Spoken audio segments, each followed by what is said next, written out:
सुप्रभात। मैं हूं जगेंद्र राणा। संयम और सद्गुरु,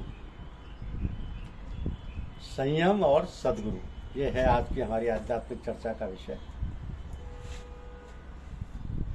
कृत्रिम भावना और कृत्रिम संबंध, इस धैर्य का विचार धर्म की भांति मन की धारणा का एक रूप था और मनुष्य की इच्छा शक्ति के एक ओर अथवा एक दिशा में होने का तमाशा था। और रहा यह मामला कि भवबंधन कैसे होगा।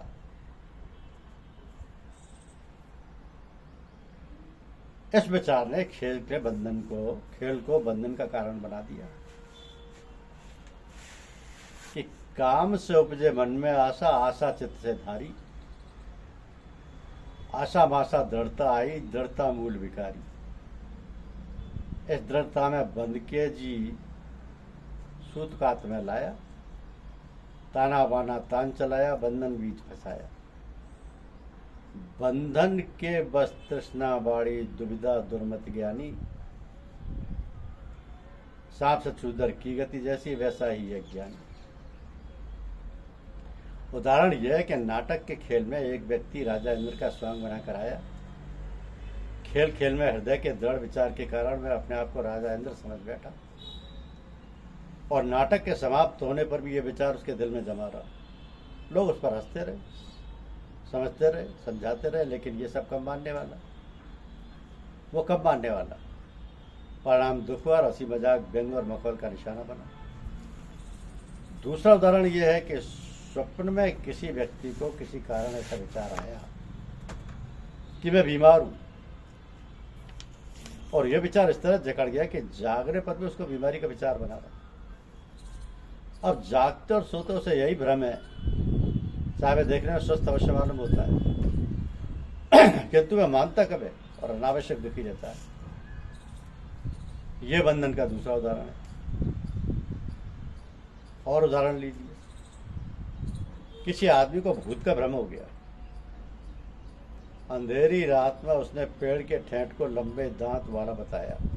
डर गया, डर कर भागा, गिरा और बेहोश हो गया। होश आने पर, आंखें खोलने पर भूत का भ्रम उसके सर पर सवार है और वह अनाप शनाप बकता और पागलों की भांति घूमता फिरता। और जब एक भ्रमजन्य विचार मनुष्य को इस तरह परेशान कर देता है तो उसके बंधन में आ जाता है और दुख पाता है। यह दुनिया का भ्रमजन्य विचार का स्थान है। यहाँ हजारों प्रकार के भ्रम का कारोबार होता है। यदि मनुष्य उसके जाल में फंसकर दुखी ना हो तो और क्या हो। ब्राह्मण, क्षत्रिय, वैश्य, शूद्र भ्रमजन्य विचार हैं। गृहस्थी, वानप्रस्थी, सन्यासी भ्रमजन्य विचार हैं।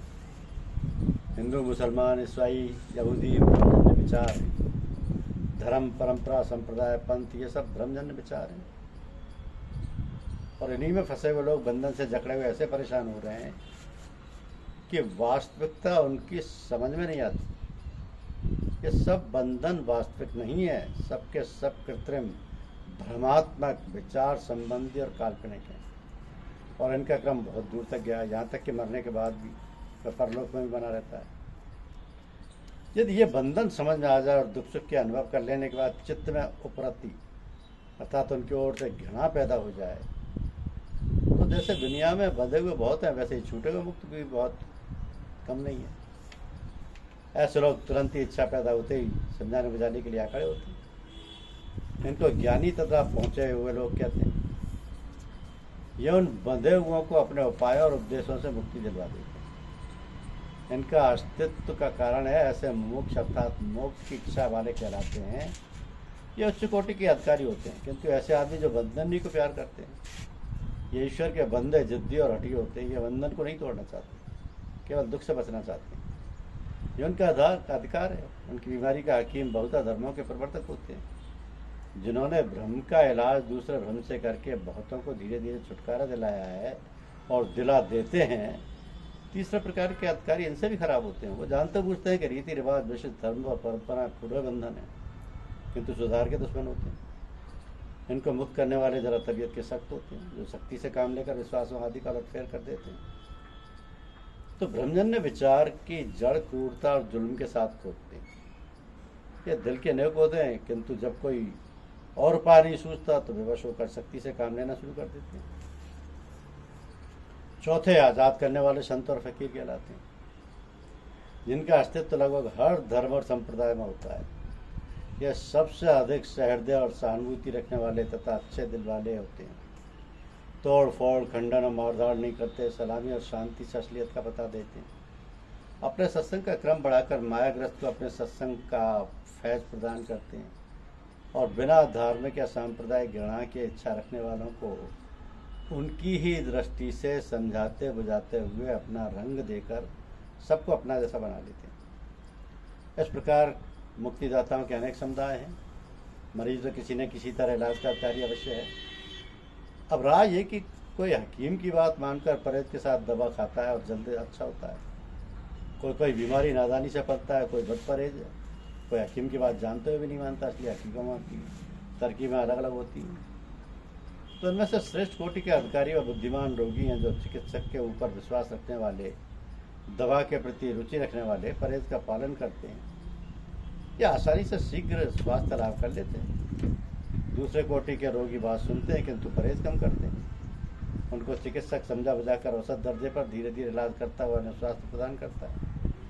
तीसरे प्रकार के रोगी अच्छा होना तो चाहते हैं किंतु वो बदपरहेज हद दर्जे के होते हैं।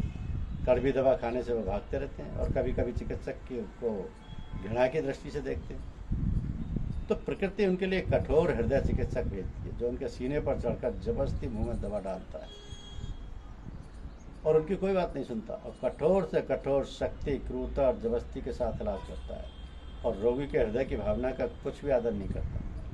तो चौथे प्रकार के चिकित्सक संत और फकीर हैं जो रोगी के हमदर्द बनकर सहूलियत से इलाज करते हैं और रोगी चाहे जैसा हठी और बदमिजाज हो वो प्रेम से अपने नियंत्रण में लाकर उन्हें आराम दिलाते हैं। चिकित्सा का अधिकार हर स्थिति में पूर्ति है।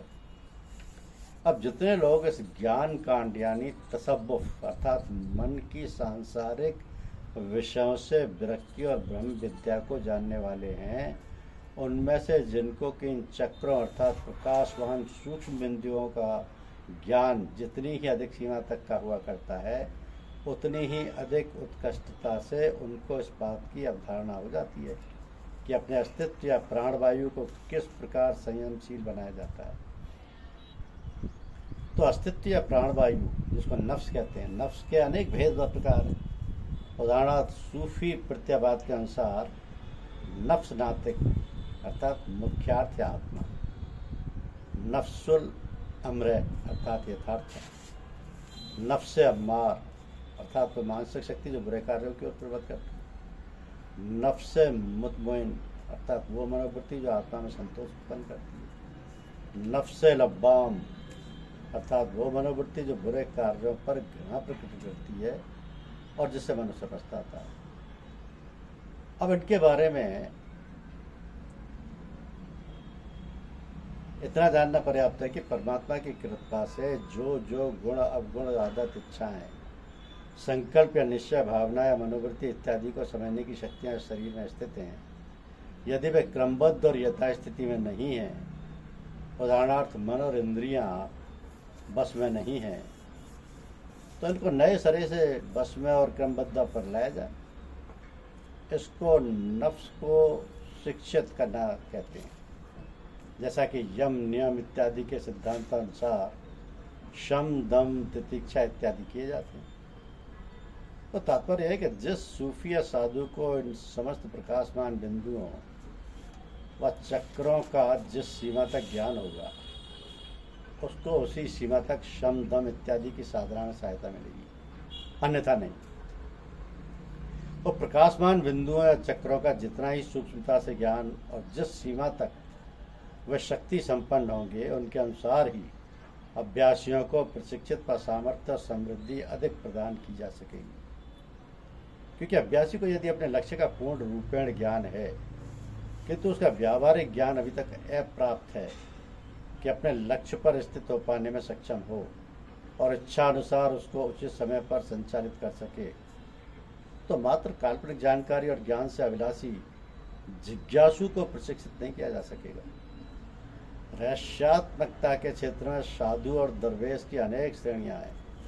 इनमें एक प्रकार के साधु वे होते हैं जो दीक्षा देने की अधिकृत या साहब-ए इरशाद कहलाते हैं। इनको मुर्शिद या सदगुरु भी कहते हैं। इन सभी किस्मों के साधु व फकीरों की भिन्न भिन्न श्रेणियां होती हैं। यहाँ पर साहिब-ए इरशाद जिनको कि अभी अभी संदर्भ आया है, केवल वही कहलाते हैं जिनके की प्रकृति की ओर से उत्तरदायित्व दिया जाता है कि भूले भटके हुए लोगों को सीधी राह पर लाया जाए। वे शिक्षा और उपदेश वाणी के स्तर पर ना करके आंतरिक तौर पर दुनिया व परलोक के व्यवहार और आचरण ठीक कर लेने के हेतु प्रशिक्षित करते हैं, अर्थात लोक परलोक दोनों के ही सुधार हेतु प्रशिक्षित करते हैं।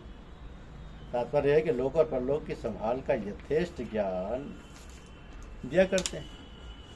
इसलिए जो साधु सूफी या फकीर ऐसे हैं जो पहले प्रत्येक आंतरिक अभ्यास के क्रम में उतार चढ़ाव के लिए चक्रों व कमलों की स्थितियाँ, उनके नाम, उनके साथ कार्यरत शक्तियाँ, रंग रूप प्रभाव और उनके कार्य व्यापार से भली भांति परिचित हैं, और साथ ही साथ जिन्हें पुस्तकीय व सैद्धांतिक यानी थ्योरेटिकल ज्ञान के अतिरिक्त इनके अंगों और स्तंभों व व्यवहार में लाने के बाद उन पर पूर्ण अधिकार एवं उनकी प्रकृति का ज्ञान ही नहीं, उसका पर्याप्त अनुभव भी है, तो वे महापुरुष साहिबे इरशाद अथवा दूसरों को प्रशिक्षित करने के योग्य अधिकारी मुस्तहक हैं, अन्यथा नहीं।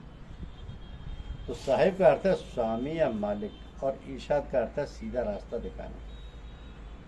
तो साहिब इरशाद का इस प्रकार अर्थ हुआ कि जो सीधा रास्ता दिखा पाने का अधिपति या अधिकारी है, जो सीधा रास्ता दिखा पाने का अधिपति या अधिकारी हो, ये वही हो सकता है जो उस पूरे रास्ते पर अनेकों बार आता जाता रहा हो और स्वयं उसकी ऊंच नीच से परिचित ही नहीं, उसका अभ्यस्त भी हो चुका हो। तो जितने लोग ज्ञान कांड अर्थात मन की सांसारिक विषयों से विरक्ति और ब्रह्म विद्या को जानने वाले हैं, उनमें से जिनको कि इन चक्रों अर्थात प्रकाशवान सूक्ष्म बिंदुओं का ज्ञान जितनी ही अधिक सीमा तक का हुआ करता है, उतनी ही अधिक उत्कृष्टता से उनको इस बात की अवधारणा हो जाती है कि अपने अस्तित्व या प्राणवायु को किस प्रकार संयमशील बनाया जा सकता है। यह है संयम और सद्गुरु। संयम और सद्गुरु। धन्यवाद।